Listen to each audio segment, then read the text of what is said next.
Hello అందరికీ, అందరూ ఎలా ఉన్నారు? Welcome to my channel. జై శ్రీ సంతోషి మాత వ్రతం ఇదైతే 2వ వారం. సో మార్నింగే 4 గంటలకైతే లేచి కొంతమంది వచ్చి పూజకు కావాల్సినవన్నీ పసుపు కుంకుమ పెట్టారు. అలాగే ఇప్పుడైతే మేము కలశం రెడీ చేసుకుంటున్నాము.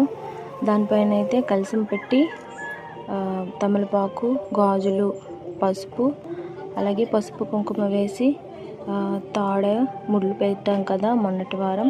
సో అలా పెట్టేసి అయితే నీట్గా పసుపు కుంకుమలతో పూలతో అలంకరించుకున్నాము. తర్వాత అయితే దేవుడికి దీపం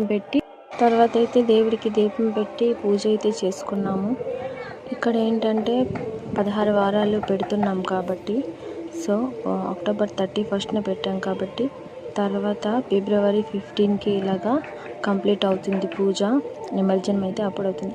సో ఈ 16 వారాలు ఏంటంటే నాన్ వెజ్ తినకూడదు, కావాలంటే పులుపు కూడా తినకూడదు. అలా ఉండలేము అంటే పులుపు తినేయచ్చు. ఇలా అయితే పూజ చేసుకోవాలి. చక్కగా పూజ అయితే చేసేసాం మేము ఇక్కడ. తర్వాత అయితే వచ్చి మళ్ళీ భజన చేస్తారు, పాటలు పాడి భజన చేసి కుంభీలు వరుసగా ఉంటాయి కదా, అవి కూడా చక్కగా అలంకరించుకొని నీట్గా పూజ చేసుకుంటాము. ఇక్కడైతే ప్రసాదంగా ఖర్జూరం, పటిక, అలాగే బెల్లం ఇవే పెట్టాలి. పులుపు పదార్థాలు ఏమీ పెట్టకూడదు. సో మా పూజ అయితే ఇలా చేసుకుంటాము చక్కగా. వీడియో మీకు నచ్చుతుందని